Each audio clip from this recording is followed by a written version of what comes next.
Bien, buenos días. Damos la bienvenida a la delegación oficial de los Estados Unidos de América, que hoy nos complacen con su visita. Tenemos el honor de tener con nosotros a el señor embajador Daniel Sepúlveda, asesor del presidente de los Estados Unidos. Acá se encuentran, embajador, un grupo importante de estudiantes de la universidad. Se encuentran jóvenes que son han culminado recientemente sus estudios, o sea, son muy jovencitos. Se encuentran también nuestros decanos de facultades, nuestros vicerrectores, y están presentes todos los directores de centros de desarrollo de software. Entonces, le doy la palabra. Bueno, muy buenos días. Por primer lado, yo soy embajador americano. Nací y crecí en los Estados Unidos, pero mis padres son chilenos y es por eso que hablo un poco de español. Pero creciendo ellos me hablaban en español y yo contestaba en inglés. Entonces, a veces me faltan palabras o no me sale algo muy perfecto. Les pido perdón y que tengan paciencia con la presentación, por favor. Mira, me siento yo muy honrado de volver a Cuba por segunda vez. En esta ocasión vine con mi amigo Tom Wheeler, que es el presidente de la Comisión Federal de Comunicaciones de los Estados Unidos, y también con otros altos representantes del gobierno de los Estados Unidos, del mundo académico y del sector privado. Hay un gran interés en los Estados Unidos en acercarnos más a Cuba, trabajar más con Cuba y conocer a la gente de Cuba.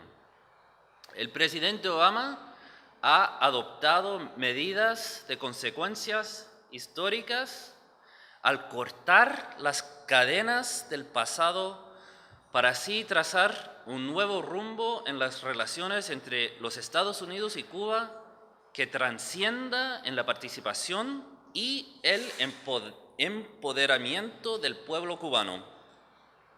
Nunca ha sido esto más cierto que en el campo de la tecnología y de las telecomunicaciones. Y nuestra comunidad técnica y su sector han reaccionado con entusiasmo. Hasta la universidad y el sector que representa acá se ha comunicado con nuestras universidades y con nuestros expertos y realmente están empezando a buscar métodos y proyectos en los cuales pueden trabajar juntos. Nosotros instamos a los líderes de Cuba a que respondan a esta iniciativa porque beneficiaría a ambos pueblos y lo están haciendo. El motivo de nuestro viaje es potenciar el objetivo del presidente Obama de profundizar las relaciones y las líneas de comunicación entre nuestros dos pueblos. Queremos ofrecerles nuestra perspectiva y experiencia a medida que ustedes trabajan para ampliar la conectividad al Internet y de las comunicaciones amplias. Estamos convencidos de que una mayor conectividad podría traducirse en grandes beneficios económicos y en la mejora de la prestación de servicios al pueblo de Cuba, y creemos que tanto ustedes como sus líderes también lo creen. La pregunta que me hacen más a menudo cuando estoy en mi país es si el pueblo cubano será capaz de desarrollar su economía por medio de las tecnologías de la información y de la comunicación. Yo contesto que sí. Dados el talento, creatividad y capacidad de sus jóvenes, ingenieros, programadores y vendedores, no me queda duda alguna de que Cuba va en camino de convertirse en un miembro activo en la configuración de la Internet al nivel mundial, y el resto del mundo acogerá su participación. Entonces, ¿qué hemos aprendido nosotros en los Estados Unidos y en otros países a raíz de nuestras actividades con la Internet durante los últimos 20 años que les pueda servir de ayuda mientras consideran sus próximas etapas. En pocas palabras, hemos aprendido que para que cualquier país adquiera y se beneficie de las tecnologías modernas de la información y de la comunicación, y para que las adquiera, hay varias medidas que los gobiernos en todo el mundo toman para atraer la inversión, administrar las redes y proporcionar los servicios. Esperamos que Cuba considere estas iniciativas, entre ellas la transparencia en la contratación de servicios de telecomunicaciones, el fomento de la competencia en la industria, el más amplio suministro de servicios inalámbricos, móviles y de Internet, nuevas iniciativas para conectar escuelas, centros de salud y comunidades rurales, planes para el despliegue de la banda ancha y la apertura del sector de las telecomunicaciones a las empresas privadas para los servicios del último tramo. Aunque no todos los países han adoptado cada una de esas políticas, muchos lo han hecho, incluso tomando en cuenta los distintos niveles de desarrollo económico y las distintas ideologías relativas al papel del Estado frente al mercado. Entonces, estamos aquí para, con todo respeto, presentar nuestras ideas sobre cómo la adopción de tecnología de Internet y de las telecomunicaciones, así como los cambios de políticas, pueden ayudar a que la economía de Cuba obtenga grandes beneficios. También quiero mencionar que el gobierno de Cuba ha tomado medidas muy positivas en este ámbito durante el último año y por ello les presentamos algunas ideas para avanzar en lo que respecta a esas iniciativas. Primero, elogiamos a Cuba por aumentar la disponibilidad de puntos de accesos públicos al Internet. En el 2015, el gobierno de Cuba estableció unos 58 puntos de accesos públicos. Constantemente subimos que la demanda de acceso en estos puntos ha sido inmensa y que la gente lo está usando y lo aprecia. En la actualidad, hay más puntos de acceso públicos al Internet que nunca antes y instamos al gobierno de Cuba que siga estableciendo más puntos de acceso públicos en toda la isla, ampliando su éxito actual. Y yo sé, por nuestros encuentros y nuestras discusiones, que así es y en eso andan. También reconocemos que Cuba ha rebajado el costo del acceso público al Internet y también pensamos que sigue siendo un poco demasiado caro. El costo del acceso al Internet sigue siendo alto si consideramos el nivel de ingreso en Cuba, pero los precios se van reduciendo.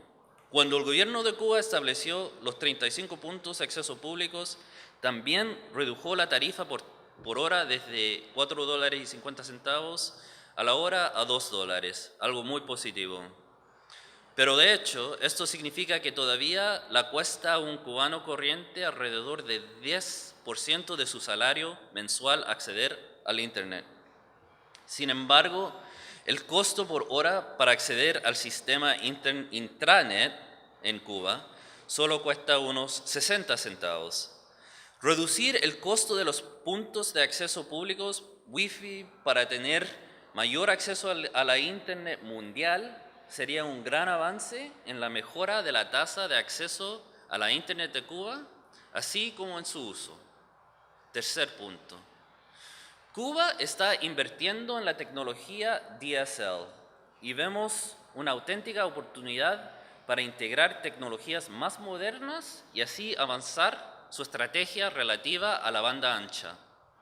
En todo el mundo vemos los beneficios de utilizar tecnología móvil de alta velocidad o de fibra y servicio por satélite, así como soluciones bandadas en la nube, que son piezas clave de la infraestructura de la Internet de cualquier nación.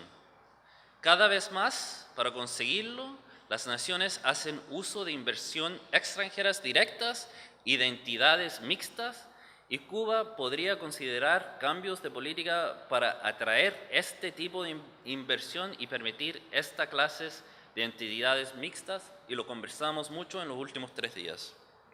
Punto 4. La demanda en Cuba de tecnología móvil inalámbrica es cada vez mayor. Las redes móviles cubanas funcionan principalmente con tecnología de segunda generación, que fue introducida inicialmente en 1992. Los teléfonos inteligentes necesitan por lo menos la tercera generación para funcionar eficazmente. Cuba tiene la posibilidad de no utilizar generaciones tecnologías antiguas y dar un salto directo a las redes de tercera generación y quizás hasta la cuarta. A menudo, las naciones estimulan la inversión cuando permiten que empresas extranjeras construyan infraestructura y desplieguen servicios de alguna forma que sea comercialmente viable. Y en eso también hemos tenido discusiones. Punto 5. También creemos que Cuba podría y necesitará relajar los reglamentos para el uso residencial y de consumidores de Internet si la Internet va a llegar a los lugares donde viven los cubanos. Punto 6. Cuba también puede sacarle mayor partido a los reglamentos de los Estados Unidos que hemos cambiado. Los reglamentos de los Estados Unidos ahora permiten una amplia gama de actividades que apoyarían el sector TIC en Cuba.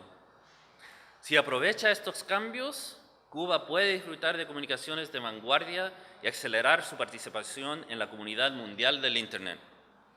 Punto 7.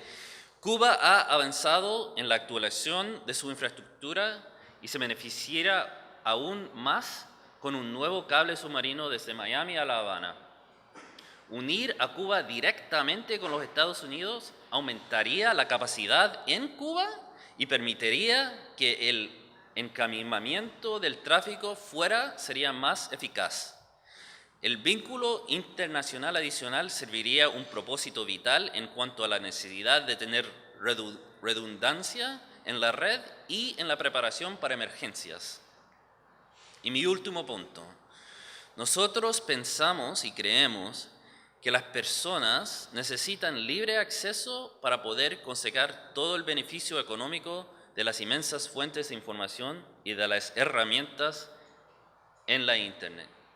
Hemos escuchado de su parte y de los partes de sus líderes que hay servicios todavía y sitios por los cuales el cubano no puede acceder que tienen origen en los Estados Unidos. Y estamos trabajando con esas empresas para abrir esos servicios para los cubanos. Antes del cambio de regulación era contra la ley para proveer esos servicios, ya no es, y lo estamos comunicando empresa por empresa para asegurar que los cubanos tengan el mismo acceso a la Internet como el resto del mundo. Por su parte, nos gustaría mucho que también en Cuba el gobierno aseguraría lo mismo por su parte, de que los cubanos tendrán acceso a toda la información y todos los sitios del mundo. Está comprobado que todos o algunas de estas políticas, de las 8 que he presentado, han sido útiles en otros países y esperamos, con respeto, que se les dé consideración aquí también. No queremos que el pueblo cubano quede rezagado. Tenemos grandes deseos de colaborar con ustedes para que Cuba se conecte al resto del mundo. En fin, les doy las gracias. Nos han tratado muy bien en nuestro tiempo acá en Cuba y yo siento un cambio profundo y positivo y espero que mis colegas cubanos también sienten lo mismo.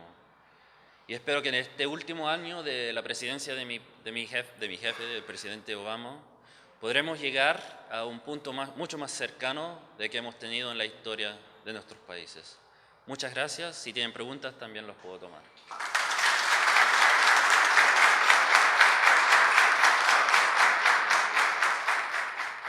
¿Alguna pregunta? Buenos días. Una pregunta, reflexión, un intercambio. Yo soy graduado del Instituto Superior Politécnico José Antonio Echeverría. Creo que fue una universidad que ustedes visitaron ayer. Y comencé mis estudios ahí en el año 98. y le puedo transmitir mi vivencia como estudiante universitario. Desde que entré a la universidad tuve acceso pleno y total a Internet, aun cuando en esos años la infraestructura era mucho más limitada de lo que hoy es. Obviamente ha pasado el tiempo y las redes se han modernizado.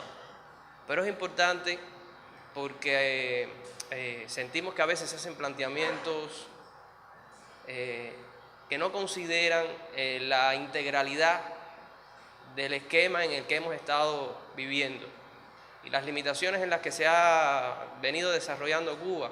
Siempre ha priorizado el sector de la educación y yo considero, por ejemplo, que los estudiantes universitarios han estado empoderados, utilizando el concepto que se maneja en este sentido, teniendo en cuenta que hemos tenido acceso pleno a Internet desde los primeros años de la carrera. Yo les puedo decir que nunca hubo una restricción para acceder a un sitio de cualquier país del mundo. Lo mismo leíamos CNN en español cuando estaba abierto, que que AFP, que cualquier agencia de prensa, y teníamos la posibilidad de leer fuentes informativas de cualquier tendencia ideológica. Y como estudiantes universitarios de información, teníamos la opción de discernir en qué o poner nuestro punto de vista a partir de lo que uno pudiera pensar y de la formación que uno tiene. Sí, yo creo que eso es importante porque los estudiantes universitarios hoy, en ese sentido, están totalmente empoderados. Un segundo aspecto que quisiera también comunicarles es que no solamente se trata de infraestructura.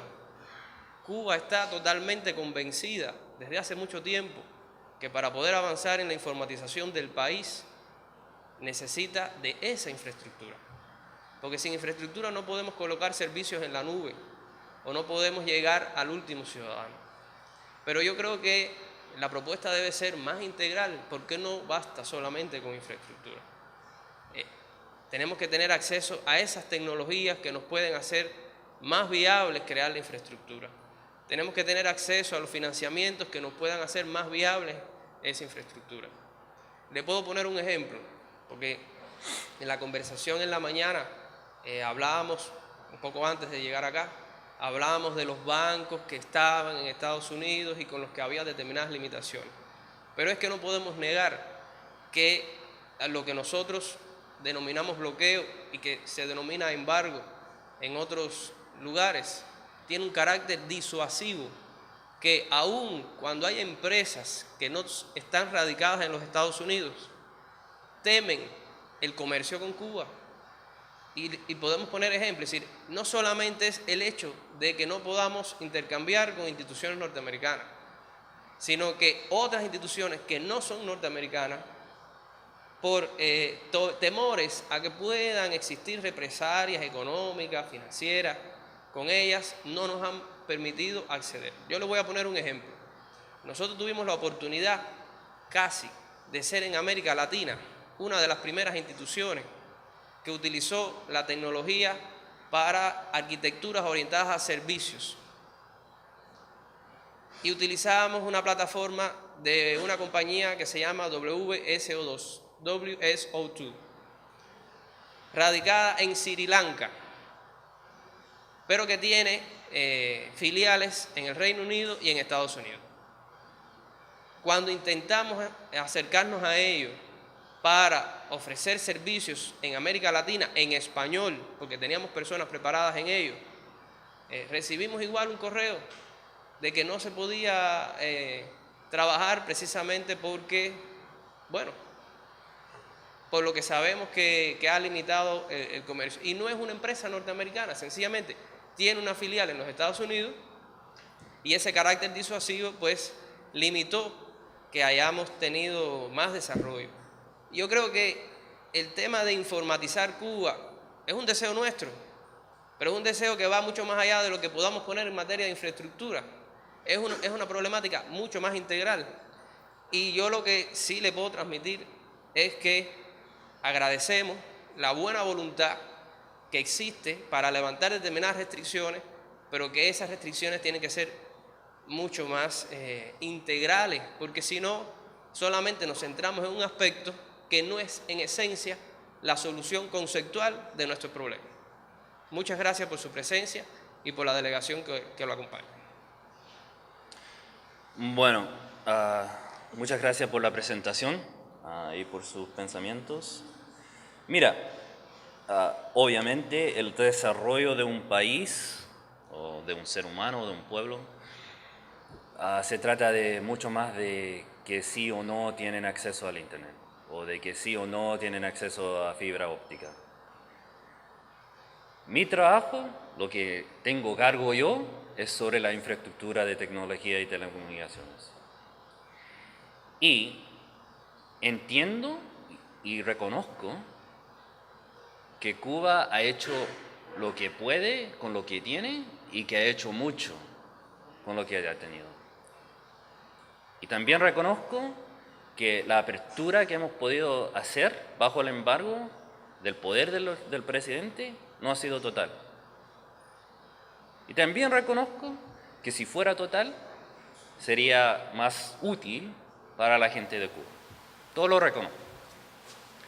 Pero lo que sé es que lo que hemos podido hacer en esta área, si tenemos éxito, si realmente trabajamos juntos, si nos tratamos con un mutuo respeto, si embarcamos en proyectos juntos, si realmente entramos en conexiones entre los países físicas o sin alambres, nos va a ayudar a convencer a mis patriotas, a mis colegas en el Congreso, de abrir más en otras áreas.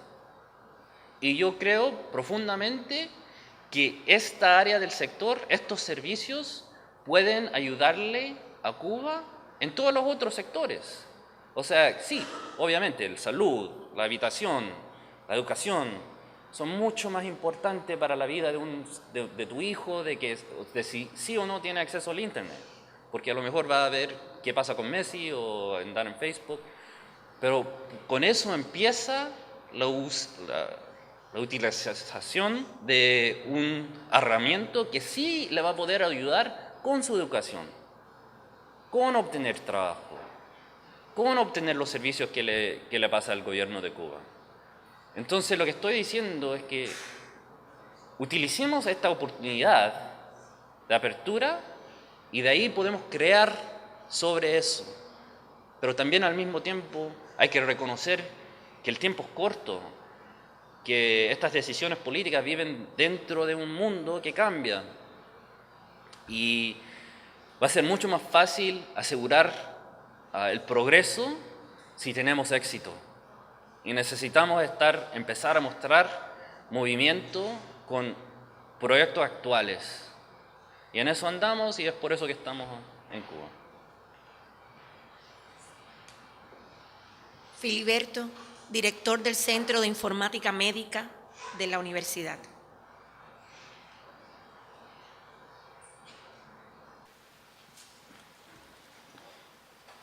Buenos días. Es un placer para nosotros, para toda la universidad y para todos estudiantes y trabajadores de la universidad tener esta delegación de Estados Unidos en nuestra universidad. Permítame hacer alguna reflexión, tal vez apoyado en lo planteado por el doctor Arturo. Nuestro país, que inició una revolución en el año 59, triunfó la revolución en el año 59.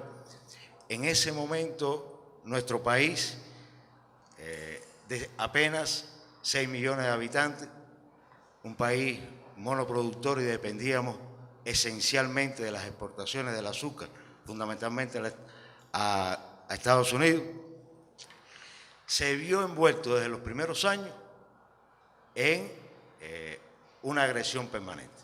Y eso no podemos sacarlo de contexto para saber cómo y con cuántas dificultades nos hemos enfrentado para desarrollarnos en diferentes ámbitos. Precisamente en el año 61, nuestro pueblo libró una colosal batalla, que fue la campaña de alfabetización. Campaña de alfabetización que se desarrolló en el marco precisamente de agresiones, agresión directa contra nuestro país. Pero logramos la campaña de alfabetización. Ese punto, que es un hito importante para después, todo lo que ha venido después, permitió sacar de la ignorancia a un alto por ciento de la población que por demás también estaba sumida en el hambre, la miseria y todas las consecuencias de prácticamente 60 años de ser una neocolonia, y habíamos salido de una terrible dictadura, tal vez una de las dictaduras más sangrientas que ha existido en América Latina. Después sucedieron otras dictaduras, pero al menos la nuestra fue difícil. ¿Por qué le hago esta reflexión? Porque precisamente a partir de ahí nuestro país se empeñó, y lo hemos logrado, en lograr un alto índice de educación. Nosotros tenemos más de 1 millón de graduados universitarios, y en el campo de las tecnologías, para ya acercarme a ello, desde los primeros momentos la máxima dirección del país trabajó para la informatización. En aquel momento se llamaba mecanización. Se abrió incluso un departamento, se llamaba así, de mecanización en el INRA. Lo dirigía el compañero Ernesto Che Guevara en esa ocasión. Y se pasó mucho trabajo para importar las primeras máquinas computadoras. Desde el primer momento, la máxima dirección del país sabía que eso era necesario. Hicimos esfuerzos grandes a finales de la década del 60 y principios del 70 y logramos tener nuestra primera mini computadora, la CIT 201A, después la CIT 201B. Era más o menos una máquina, parecía una PDP-11, pero en realidad era con una arquitectura nuestra. Y desarrollamos una industria electrónica, desarrollamos varios modelos de microcomputadoras. Esto se vio afectado y muy limitado por el tema del bloqueo. El tema del bloqueo ha sido y es, porque no ha cambiado en lo sustancial según mi apreciación, ha sido una limitante muy grande al acceso a las tecnologías nuestras.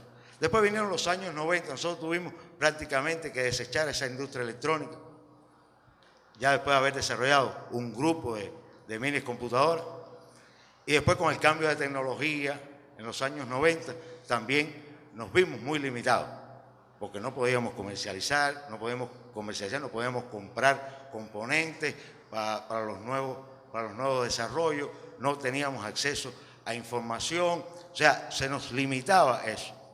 También desde el principio, desde el surgimiento de la Internet, nuestro país decidió que sí, a pesar de que tenemos nuestros criterios, y lo hemos expuesto en foros internacionales, la dirección de nuestro país, con respecto a la democratización de Internet. Es un tema que se puede discutir, ¿no? Pero nosotros hemos tenido muchas limitaciones. Desde el principio, en los años 90, se dio acceso al Internet. Y pensamos que, lógicamente, es una fuente muy importante para el desarrollo del país. Precisamente en esos años duros de la década del 90, llamado para nosotros periodo especial, en que fue la caída del campo socialista, precisamente en ese momento también se ejerció el bloqueo, con medidas extraterritoriales, que todavía hoy siguen vigentes, y era lo que también se refería el doctor Arturo. Esas medidas tienen que ser eliminadas, porque si no, no vemos integralmente la posibilidad de nosotros acceder a nuevas tecnologías. Ejemplos, o sea, yo no soy tan joven como Arturo, soy graduado en informática en la Unión Soviética y he tenido la posibilidad de trabajar mucho y de tener muchas limitaciones con muchas empresas, tanto norteamericanas como de otros países. Pongo un ejemplo que se me ocurre ahora, y nosotros queríamos acceder, lógicamente, a la tecnología de Cisco.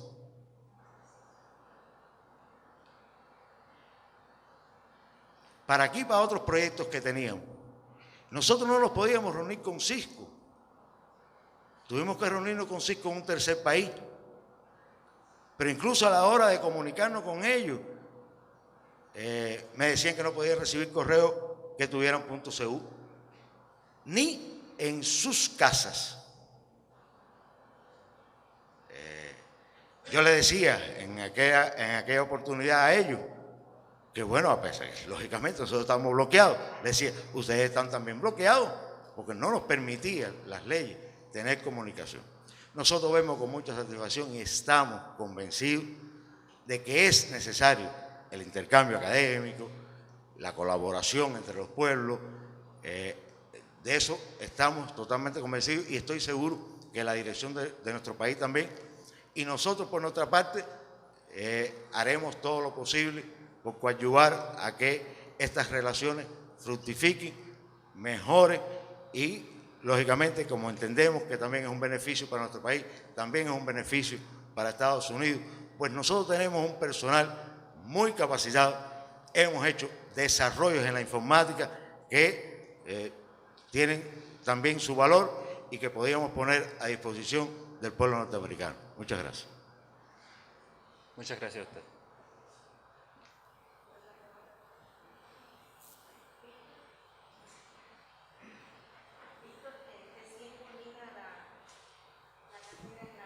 Buenos días, Víctor, profesión recién graduado. Trabajo en la Facultad Introductoria y Ciencias Informáticas.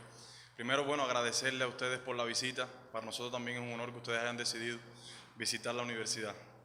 Yo tenía aquí algunas anotaciones que las fui escribiendo rápido y bueno, en lo que usted nos expuso, así que con mucho respeto les voy a decir mi punto de vista de algunas cosas que discrepo. Además, me gustó la exposición que usted hizo y claro que en algunos puntos estamos de acuerdo con lo que hay que lograr desde el punto de vista de la materia. Pero despacio, hermano, para que te entiendo. No se preocupe, Oka. Le decía que me había gustado su presentación y que en algunos puntos estaba de acuerdo y en otros no. Y entonces con mucho respeto le voy a... No, sí, perfecto. Usted mencionaba, dice, o sea, estrechar las relaciones pero sin alambres entre nosotros. Y yo ponía la pregunta, bueno, los alambres los ponemos nosotros. Imagínese que usted no tuvo en cuenta en su exposición una variable que es real y que han comentado los compañeros que me han antecedido y esa variable se llama bloqueo. Bloqueo existe, o sea, es una variable que hay que tener en cuenta, porque imagínense que estamos aquí en esta habitación, alguien, una potencia externa, me impone que no podemos salir de esta habitación, entonces usted mencionaba de alguna manera cómo las acciones que debíamos hacer. Si nosotros somos los que estamos bajo esa influencia externa, las acciones no pueden salir de nosotros, o sea, tiene que haber también una influencia o un acuerdo o que la potencia externa de alguna manera evalúe esos alambres que usted dice que no pueden existir en las relaciones. Hay un documento que está en el sitio del Departamento de Estado que explica cuáles son las restricciones y cuáles son las multas que nuestro país debe pagar o los bancos, nuestro país no, los bancos deben pagar cuando hacen comercio con Cuba. Yo le pregunto, para nosotros es mucho más fácil comprar la tecnología que necesitamos para renovar nuestra infraestructura en Estados Unidos y no comprarla en China, que cuatriplica, quintuplica los costos. Por lo tanto, el acceso, o sea, esa penalización en USD es real y el documento existe y está público en el Departamento de Estado. Yo creo que los compañeros saben un poco de eso más que nosotros. Usted hablaba también de un cable desde Miami a Cuba para el tema de la conexión de internet. Yo creo que desde mi punto de vista no hace falta. Si Cuba está rodeada de los backbone que llevan la conexión a internet y nosotros para conectarnos a internet pasamos muchísimos trabajos por el tema de los precios también que tenemos que conectarnos vía satélite. No hay que lanzar un cable de Miami a Cuba, sino simplemente darnos la posibilidad de todos los cables que están alrededor de nuestro país, que cuando usted mire el mapa, todos nos rodean, darnos acceso sin ningún tipo de problema. Yo creo que hay que tener en cuenta esa variable bloqueo que es real. Y es real y afecta.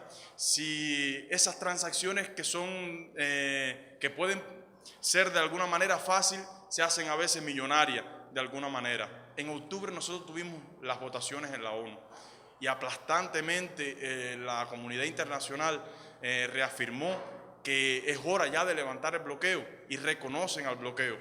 Nosotros dijimos que saludamos todo lo que ha hecho el gobierno de Barack Obama, todo lo que han hecho ustedes, que de verdad los saludamos porque han sido iniciativas muy buenas, pero aún así tenemos que arreciar y la solución tiene que ser integral.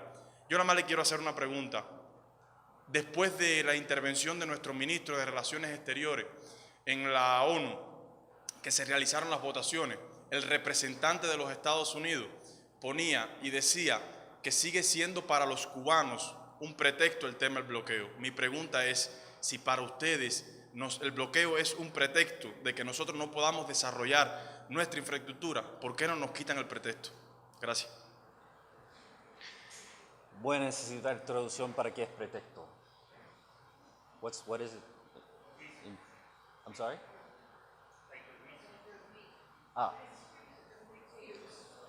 Ok. Entonces, ok. Y también aquí le estaban diciendo que nos estábamos siguiendo una guagua. Y en Chile guagua es un niño infantil. Pero aquí es camioneta, guagua, bueno, igual. Bueno, hiciste varias declaraciones y quiero responder. Por primer caso, el embargo sí es real, es de verdad, existe, es ley. Y en los Estados Unidos el presidente no hace ley, el Congreso hace ley. Y dentro de la ley le da al presidente algunas flexibilidades en cómo aplicar la ley. Dentro de la flexibilidad que nos ha dado el Congreso, a mi presidente, para abrir lo que podemos, para cambiar de los embargos de que podemos, lo hemos hecho. Y el documento que notas en el State Department, está correcto que sí, por muchos tipos de comercio entre nuestros países, hay multa y está prohibido entrar en ese tipo de comercio, pero no en este sector. Específicamente para Texas, específicamente en tecnología y telecomunicaciones, no existen. Porque el presidente tuvo la flexibilidad de cambiarlo y lo cambió. Y ahora hay que tomar esa oportunidad de agarrar esa apertura para poder abrir más. Esa es la idea. Por segundo punto, de que sea el embargo la razón o no la razón por la cual se ha podido desarrollar o no desarrollar Cuba. Yo creo que el presidente ha dicho que el embargo no ha funcionado y que no sirve. Pero es punto de vista de él y punto de vista mía también. Punto de vista de todos los que trabajamos para él y todas las empresas que están conmigo y los ONG y los académicos americanos. Ahora hay que convencer al Congreso, porque el Congreso hace la ley y el embargo es ley. Y no vamos a poder convencer al Congreso de abrir más si las aperturas que estamos hechos no funcionan. Tenemos que tener y mostrar éxito. Como cuando estás haciendo software, haces un beta, ves si funciona lo haces más amplia. Vas de beta a pilot a distribution. Es la misma idea, ¿ya? Entonces, en nuestro país, el punto de vista del presidente no manda. Es el punto de vista del país. Y hay que cambiar mentes y corazones en el país entero. Yo te digo que he trabajado mi vida entera en la política de los Estados Unidos. Trabajé para el presidente y el Secretary of State Kerry en el Senado. Los conozco muy bien como persona. Trabajé para ellos por 8 años. Y conozco la política de Florida muy bien también, porque crecí en Florida y tuve mi carrera política en Florida antes de ir a Washington. Y yo nunca pensé, nunca supe que iba a ser posible hacer lo que ha hecho mi presidente dentro de estos 8 años, que en mi vida no lo iba a ver.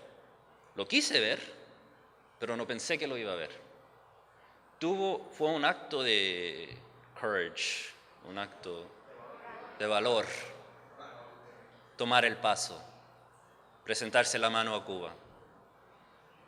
Y hay muchos en el Congreso que no lo querían y que lo han rechazado. Pero seguimos luchando. Y por mi parte y por los que estamos aquí, estamos contigo. Y tenemos que seguir trabajando juntos Agradezco mucho su punto de vista y espero que han escuchado el mío también. Y con eso se me acabaron las palabras en español. Muchas gracias.